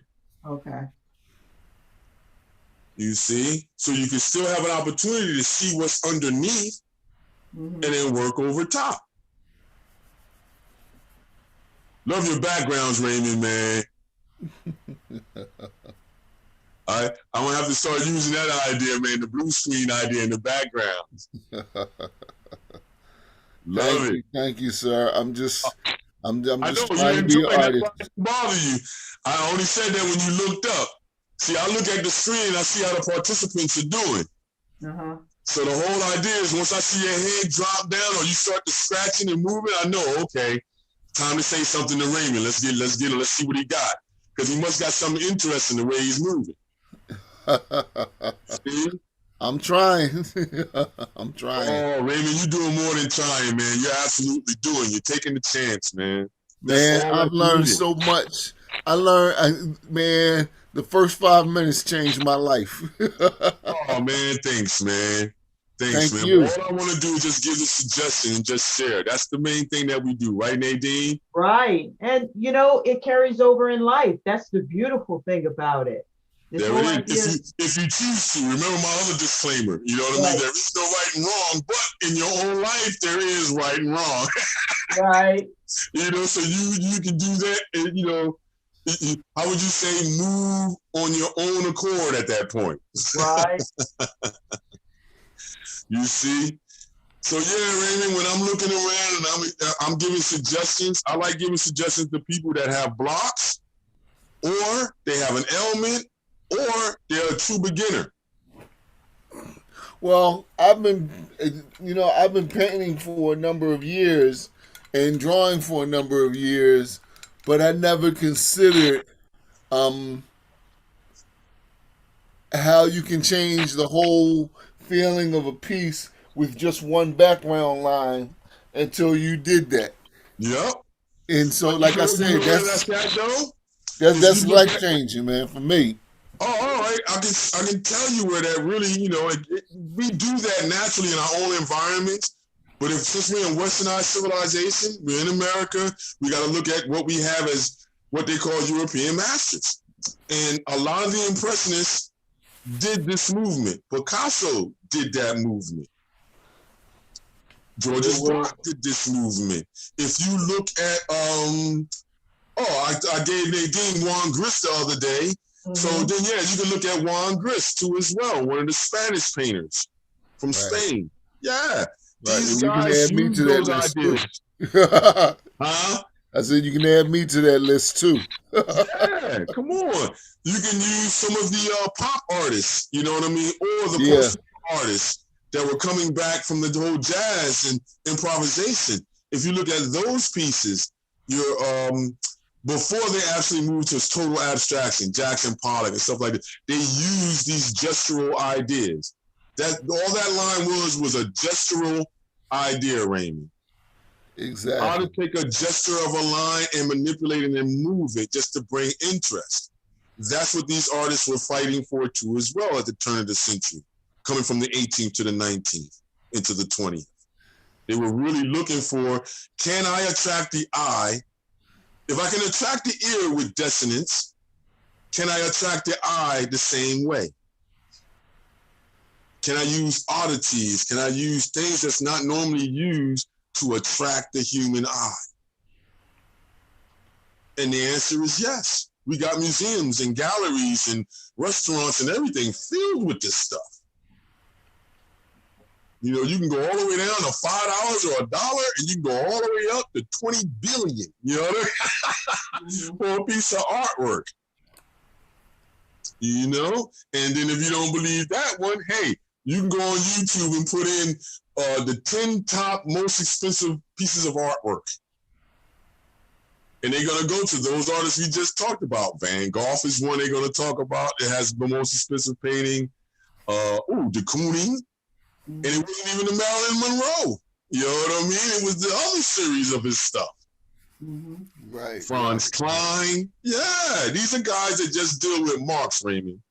Just pure mark and gesture to get an idea to come across.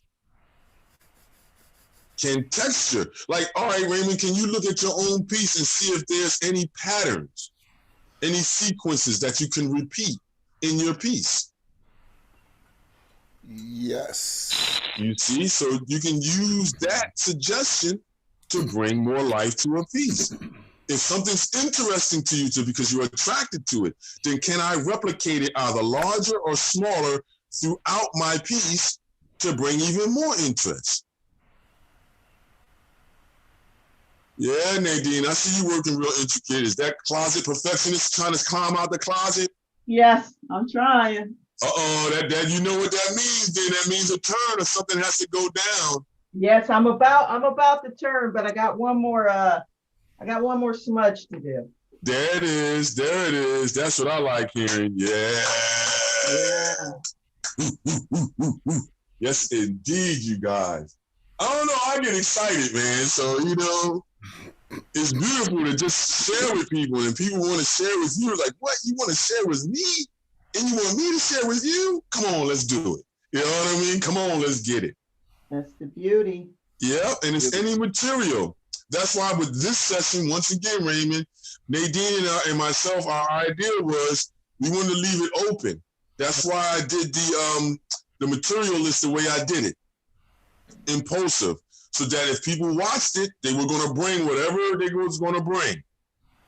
I even got the acrylics here. I got the oil paste. I got the water-based oils here.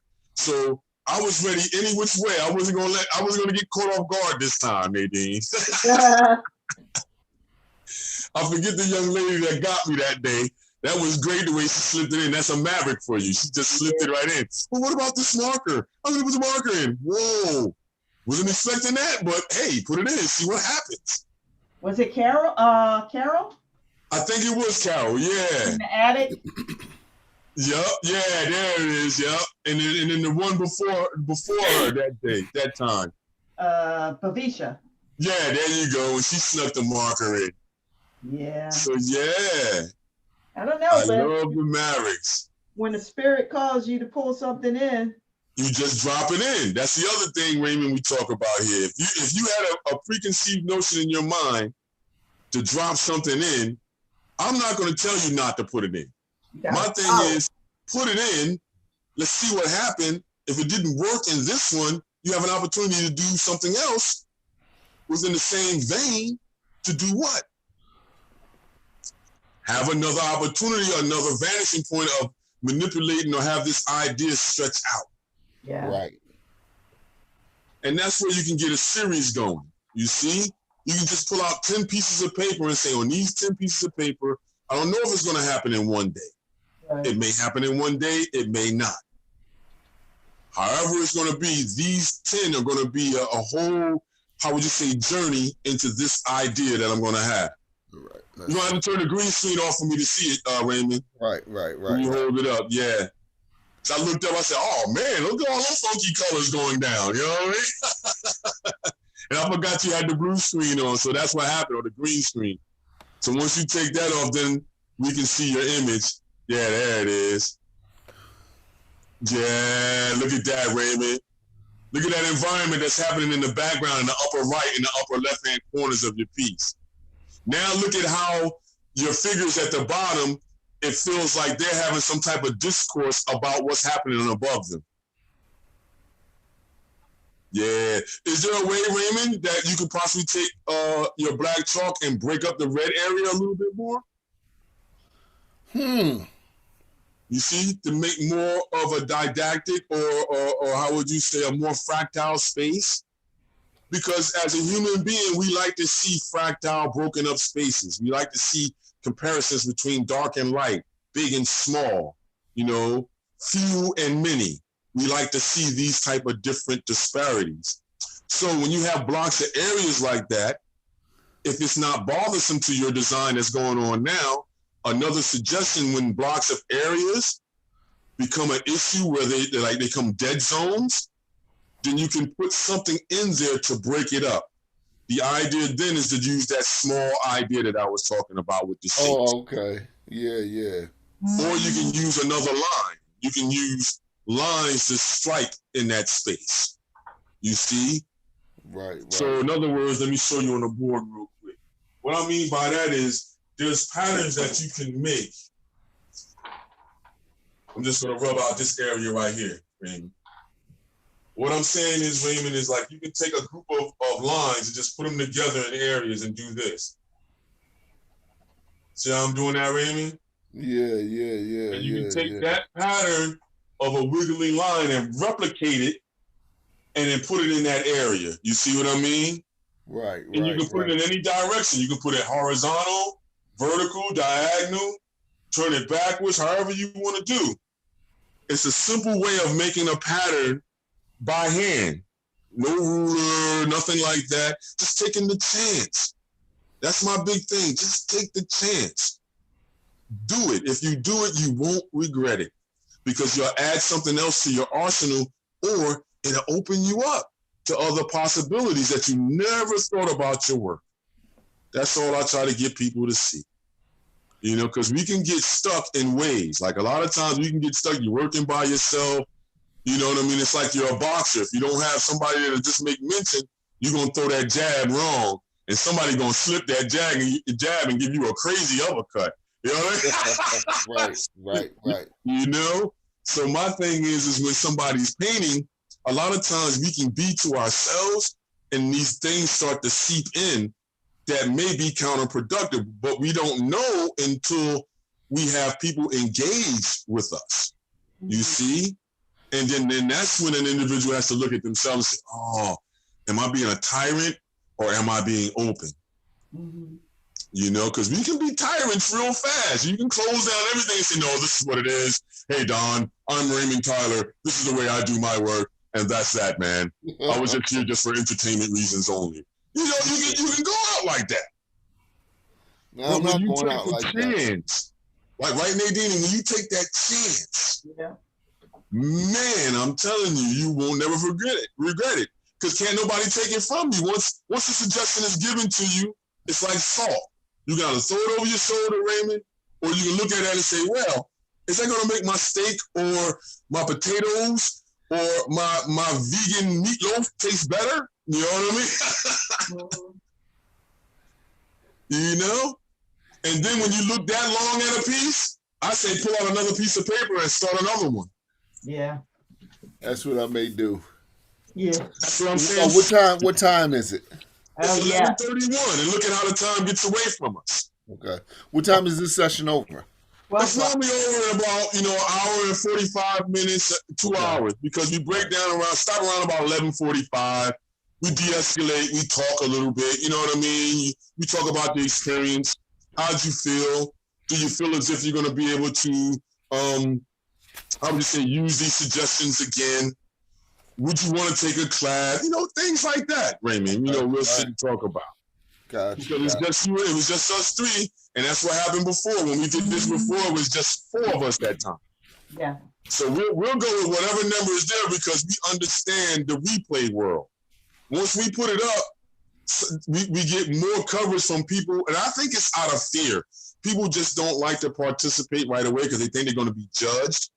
Right. So we get a lot more people on the rewatch, and then we'll get more responses through the rewatch. So everybody that's going to be rewatching the video to get instruction, remember, the key is to participate, everybody, and to take the suggestion and move forward. That's it. There's no perfection. Perfection is a lie. Repetition is the truth. Nobody on this planet has gotten anything just poof, you just got it. We're all human. We all apply the idea of repetition. We all, how would you say, have a disposition of the 100th monkey or 12th monkey or 10th monkey idea. You know what I mean? Yeah. In other words, if I watch Michael Jordan enough shoot the shot, my hand might do the same thing.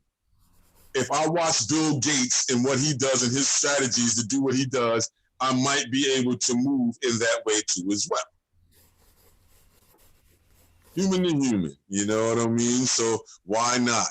Work it, push it, smudge, rub, erase, reestablish your mark again. Try not to say safe, Nadine. I know. But it's hard to get around that because you start appreciating what you got on the surface.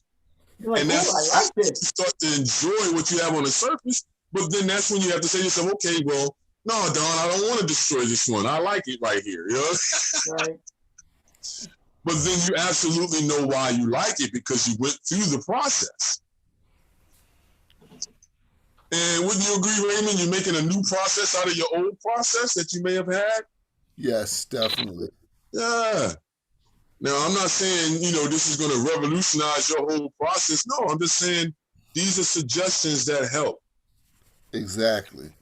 Just in case you may have a block or you may be stuck in a thought where you think perfection has to be this ultimate thing, you know what I mean? Like the 16th, 17th century or something, or photorealism is perfection and all. If you're stuck in those type of thoughts, I try to get people to step away from it by saying, then what is that other stuff in the museum? What is it you're doing when you're doodling? You know what I mean? And then how come is Picasso seen as a genius then? Well, you know what? For the longest time, I didn't get Warhol and Liechtenstein. Understand? And then when I saw their earlier stuff, I said, okay, these guys actually can draw. And then once I got to a certain level in my career, I was like, I get it. Once you can draw, like if somebody asked me to draw a bird, I can draw a bird.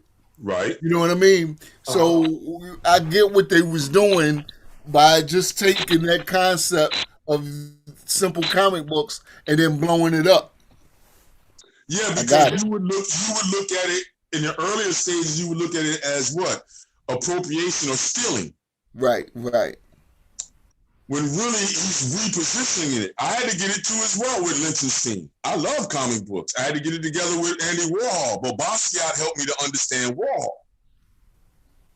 Because when I investigated Warhol started off as a pre-press person in the printing world. And then after that, he came up with that technique of blotting lines. His blotted line technique is what brought him the money in New York with all the fashion houses, all the printers, and all the newspapers. He was the guy that was doing all the Macy's and the back in the 50s and 60s, I believe it was. He was the one where you would see these brush drawings that look like of shoes, of a woman holding a purse, things like this. That was Andy Warhol's work. Yeah, yeah, He yeah. called it the blotted line. But the problem was that his thing was, I want to get paid. So even back then, he was getting $10 to $20 an hour to be a pre-press person. And then that's why he started doing no work really and appropriating other people, because he found out what the real true masters were doing. And that's what they did. They would hire a bunch of people as understudies. They would start a painting off, and then now the master during the 14 and 1500s, he'll come in and just work on one or two things and sign it at the bottom. Yep. So this is the stuff that I learned from understanding these guys now. And it happened in college. You had to go to museums, and you go and you look, and you curse, scratch, and hissy fit and try to figure out why, and all of a sudden it hits you. Well, photorealism is technique, but how much artistic value is in photorealism? Because you'll never be able to compete with a camera. Well, that's what happened at the turn of the century, but they started using the camera as like a power wrench. Right. Because they'll use projections and things like this to bring that photoreal idea to life. So then that's when I argue with people, is that copying or is that really drawing photoreal? Because if you're really drawing photoreal and from the hand, that's exceptional if you don't have to use any straight edge. Yeah. But you have people using grids and straight edges, which takes away from the hand idea. Right. A lot of people today think, oh, because I put it all in by hand, I drew by hand. It's like, well, no, you got to look at the concept now. Now, if you use an enlarging or reduction idea of a grid, then, you're not per se drawing straight from hand like we're suggesting. Exactly. It's when you draw from hand, like how most graffiti artists do. They look at the wall and they pull that can out, and then all of a sudden they go from top to bottom of that wall, no matter how big it is, and that whole idea is coming out on that wall. Was it pre-worked out? Probably not. But the free-flowing body and arm movement is essential to that control of what possibly can be what? Photoreal. Right.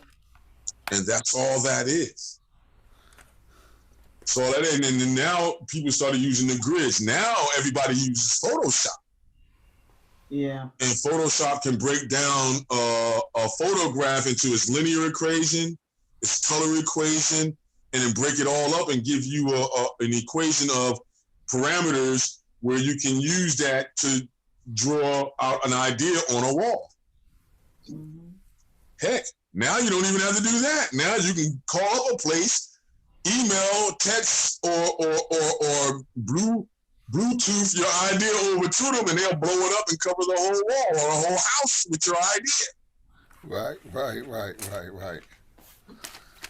So all these beautiful suggestions are there. We didn't go into absolutely what the color equation was, but we went into the tonal idea, the brilliance idea of using just simple ideas like using one color pencil or two color pencils, you see, with the charcoal. We didn't slide the white chalk in, you see. These are other suggestions that you could use in these ideas. The main thing is, how do you challenge the idea or notion to come to something of interest? Mm-hmm. And this was an open session suggestion.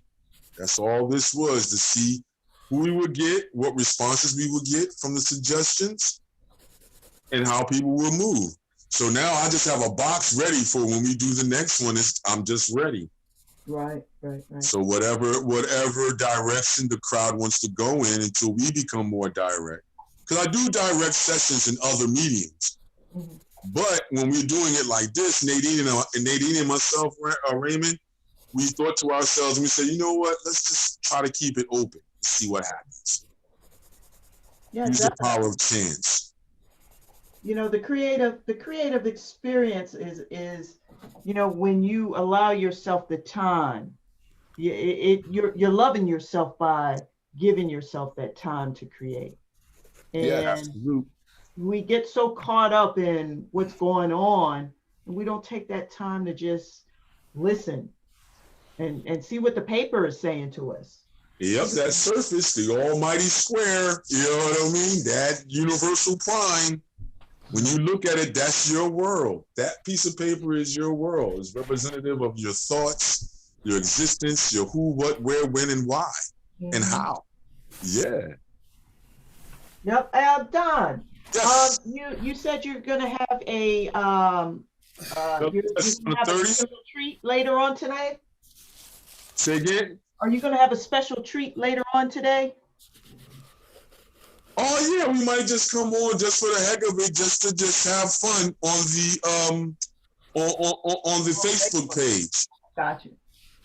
And So we'll just talk about some things and then talk over what we did today. And that's it. Okay. You know? Yeah, so I don't know. It may switch up, Nadine. I don't know how I am. You know how I am. I'm impulsive. Yes. So I may go in structured, and then the next thing you know, that structure may change. Right. And then the next thing you know, I'll go off and do 2 or 3, and we just whatever comes out at that point. Right. With me right now, I just don't want to hold things back. Whatever comes out, you just let it come out as far as these sessions and ideas of virtual sessions. You know? I know how important this time of creating has been for me in the rest of my life in terms of creativity. You know, because for me, I can get blocked. And, you know, the challenge of doing abstract art opens me up more on the other aspects of my life. You know, so me, I mean, one wouldn't think that, okay, I'm a video editor. What does drawing have to do about it? About opening yourself up. But I find it helps me to see. There you go. That's what I was about to say. When it comes to that, in every aspect, line, shape, form, light, and surface is what every human being has to use to traverse through this universe. There is no, like, once again, let's think about it, you guys, and everybody else out there in Rewatch world. If the doorway wasn't rectangular, would you walk through it? If the steering wheel wasn't round, would you use it? Wow. If the toilet didn't have a hole, a circular hole in it, would you sit on it? Wow. Yeah. Just think about some of the things that you deal with when form follows function. You see? What if the chair had spikes on it, but you didn't know if they were soft or not because you was so caught up on the sharp look of it that you said, I'm not going to participate. Yeah. You know, all right, let's think about this one. This is for everybody. Think about it. You coming home at night, and all of a sudden you walk past or drive past a spot real slow to get to your house. But when you look down this alleyway or this vestibule or whatever it is, it's totally like voidless. It's not normal darkness. It's the type of darkness where it looks like ain't nothing moving over there because it's like pea soup. Are you going to go over there? Nope. Thank you.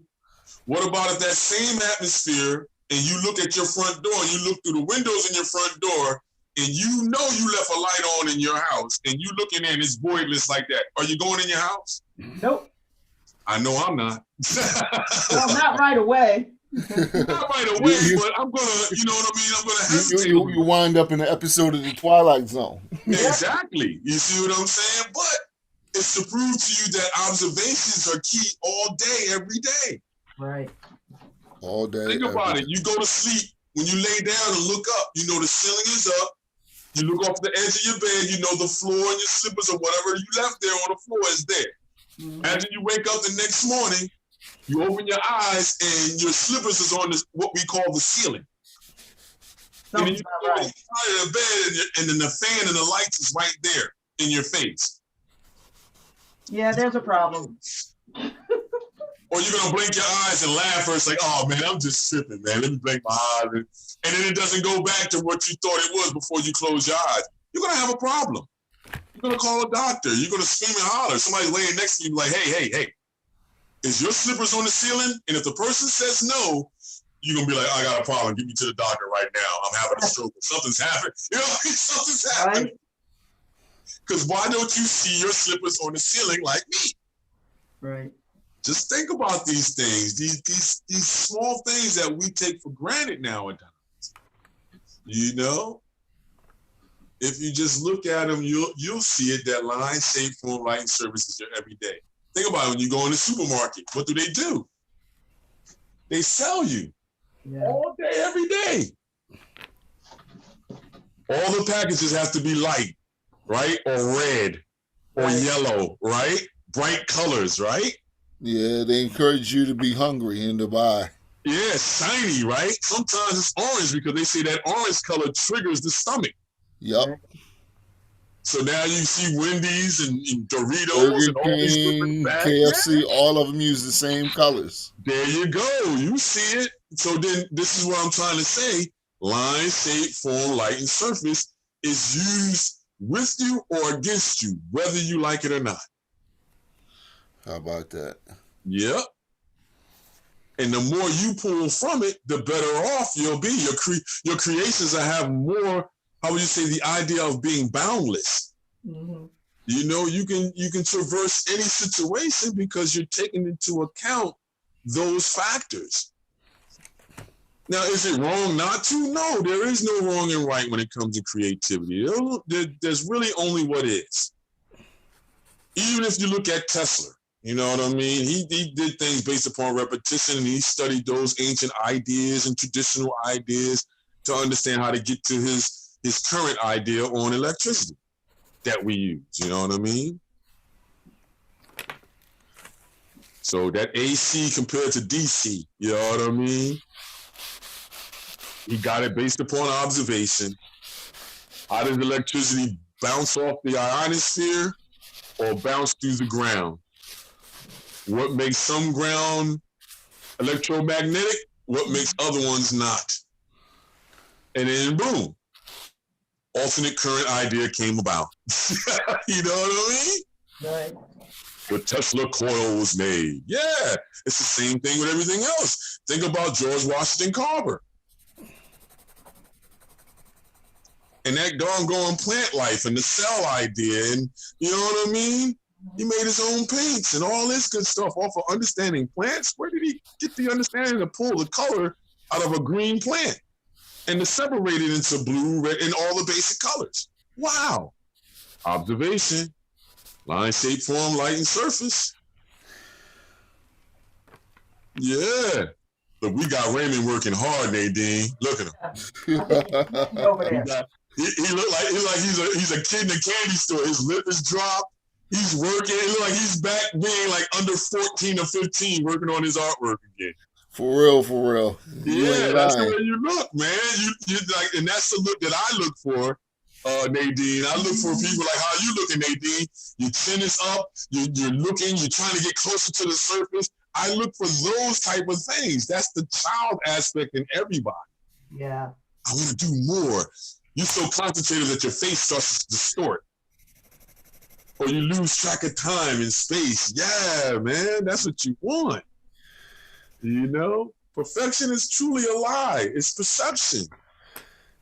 I'll try to destroy the closet perfectionist in everybody or make that person wait outside. Like, make your closet perfectionist wait outside.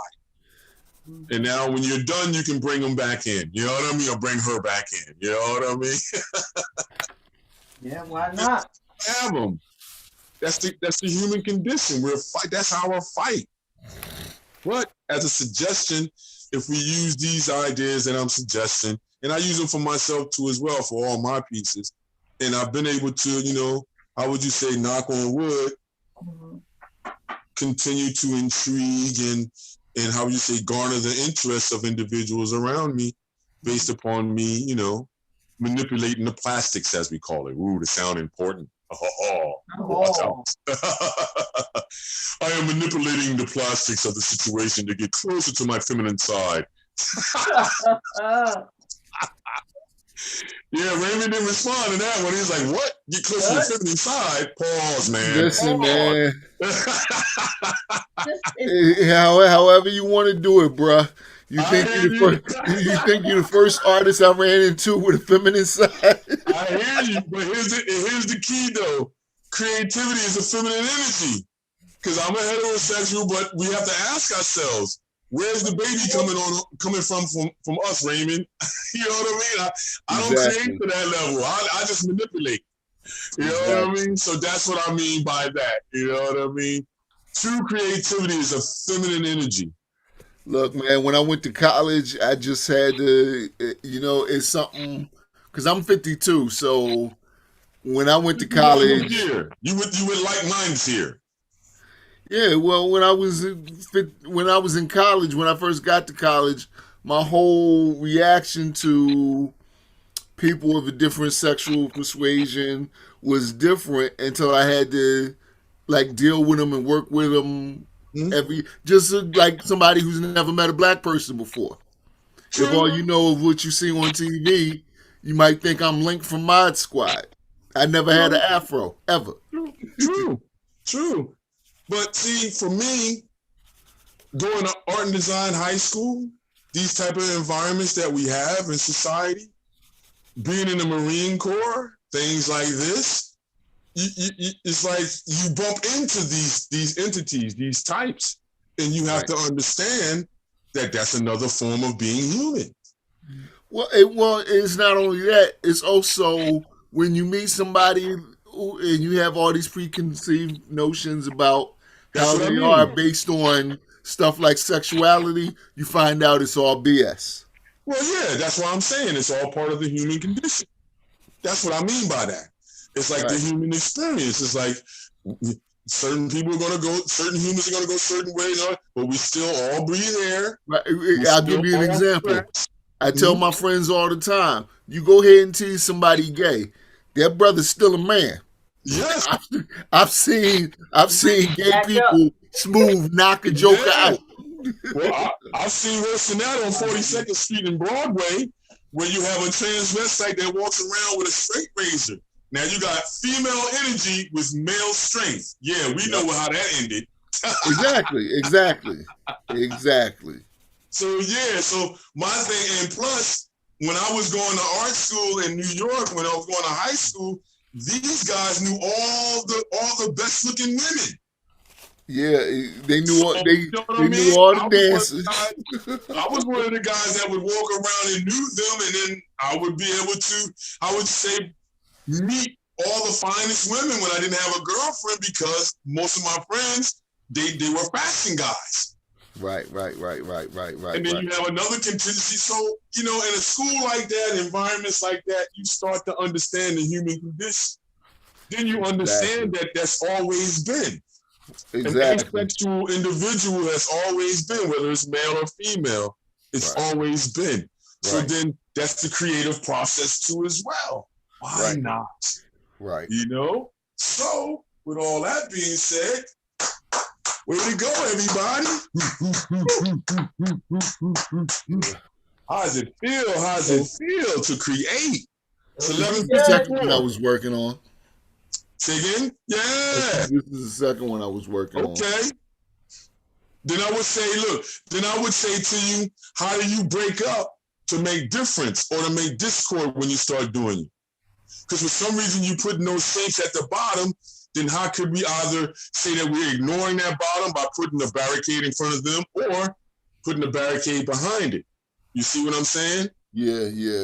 These are different psychological ideas you can use in the piece as a suggestion. All that comes out once again from understanding line, shape, form, light, surface. The minute you look around you and you look for these type of phenomena, that's all the artist is doing. We're looking around our incubator and saying, what's the reaction? What's the reaction? Hey, I can use that dew on the glass. Hey, I can use that shadow on the floor. Man, did you see the color of that shadow? I'm just going to use the color of that shadow. No, I'm going to draw the whole incubator. All these things come from observing the surroundings. The more you do that, Raymond, I'm telling you, the more ideas start to come, the more you'll open up more to the possibilities of a creative moment. And then you'll be like me and Nadine, open and free to do whatever you want to do, when you want to do it, how you want to do it. Right.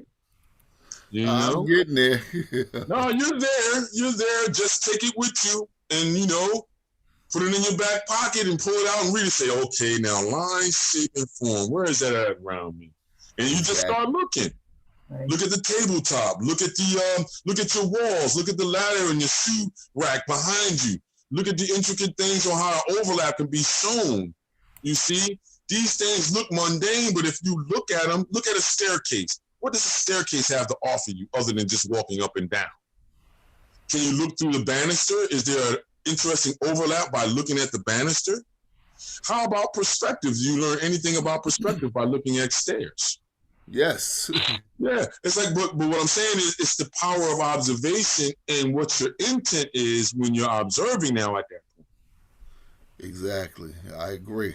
I agree. And if you look around you, you'll see these possibilities, and then you'll understand why Steve Jobs did what he did, why these other cats do what they do. So then if you're pulling from the same environment, it means that your creations can go that same direction or go even into another direction. Indeed. Well, that's the thing. Being in on this session really opened me up to using different shades and stuff that I'm already doing. Right. So yeah, I'm loving the whole thing. I'm like, today was a real blessing. Oh, thank you, man. The whole thing, there it is. Right, Nadine? There it is. That means I did what I was supposed to do. All right, I got you open. My job is just to get you open. Yes.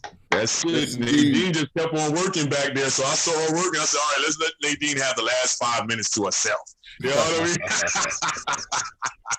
Yeah. Well, for me, this is all new territory for me. When I was a kid, I would just draw realistically stuff. Mm-hmm.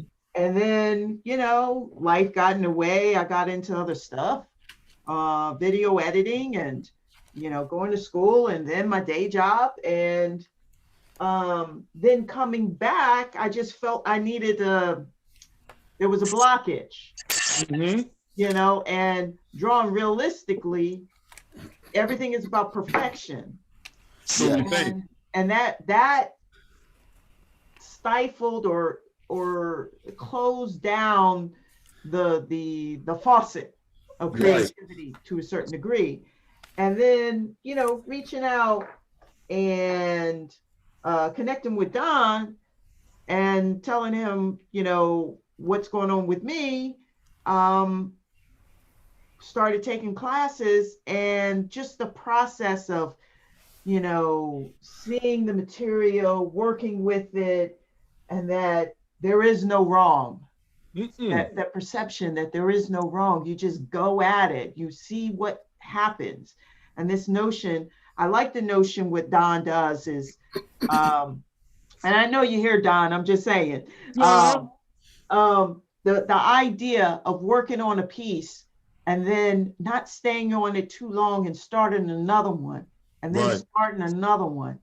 The idea of coming back to it, and that each time each experience, you're taking something from the last. Yes. And it's I want to say evolving, but there's something else. There's a better word for that. Additive. We use school system idea, additive. That's all. Additive. And so then that process, you don't get stuck in doing one piece. So say, like you say, I got 2 hours, I'm going to treat myself, and I'm just going to open myself up before I do my project. Say, like if I have a video editing project, I can sit here and pull out a couple of sheets of paper and put the timer on and then do this process.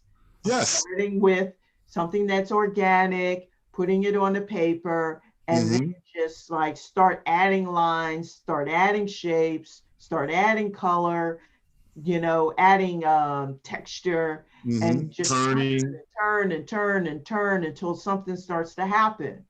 And then if you get to a point, then you say, oh, I'm gonna start another one, and then go to the next one.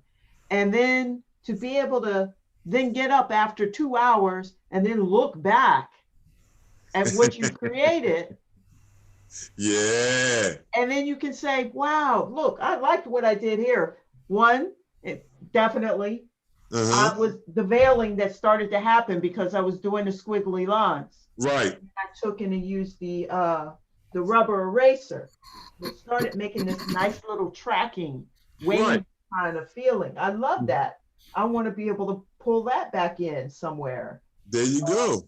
But the whole key was you had to find it to be able to replicate it, to be able to place it again. Right. And so today, this is what I found. Right. So now that goes into the toolbox. So Raymond, that's what I say to everybody. Whatever you got through this session, you put in your toolbox because it was reactive. Right. So then you put that in the toolbox and you say, okay, when I go and do my pieces that I want to do, I got to use one of these ideas that I found when I was just, exploring. Because if it's attractive in my exploration, it's going to be attractive in my consultative work. And that's true excavation. Yes, indeed. And that's through apples and oranges. And that was my main mission for today. Way to go, you guys. This was a beautiful moment. Yep. And that's the way we do it. So it's 12:02. Like I said, stay on the page. Keep looking for Let's Draw Along with Nadine and Don. Let's draw and paint along. And Raymond, I know you're a regular now, so the next one is going to be the 30th. And we're going to do something on the 30th. We might change the time, right, Nadine? It might not be from 10 to 12. It may be from 6 to 8.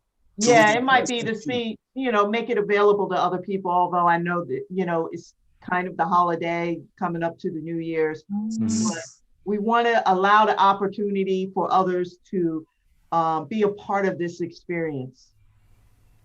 Yeah. All right. Okay. So thank you, everyone. I hope you enjoy this and you enjoyed this in the rebroadcast with Raymond. Thanks for being out here, Raymond. Yes, and Raymond, thank you for joining us today. Hey, Raymond, do you have a page that you put? What's your Facebook page or whatever, so people can follow you if you like? It's the Art of Raymond Tyler.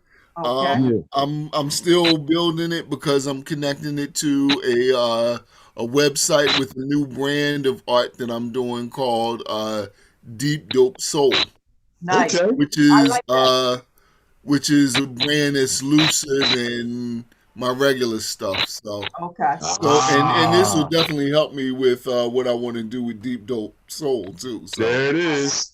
Well, Don and I, we're a firm believer of supporting other folks. We like to just bring all the creatives together, and it's like alchemy. Every time you're creating something different. So we definitely wanted to let anybody else know to check you out, follow you, follow me. I have a podcast. It's called the Over 50 You Are Not Done Yet podcast. It's really targeting people over 50, getting back into their creative side, their passions, what they might want to do with their life in the second chapter. And so you can find that. So what do you got about 12 more years before you even get close to 50, right? No. I'm 56. Yeah. I'm 56. I don't know what y'all relationship is. Y'all not gonna be friends for much longer. You keep talking like that, Don. Like, no, she what? Under 50? No, she older than that. No, it's all cool. That's that scoopal punch you drinking. That's that scoopal punch.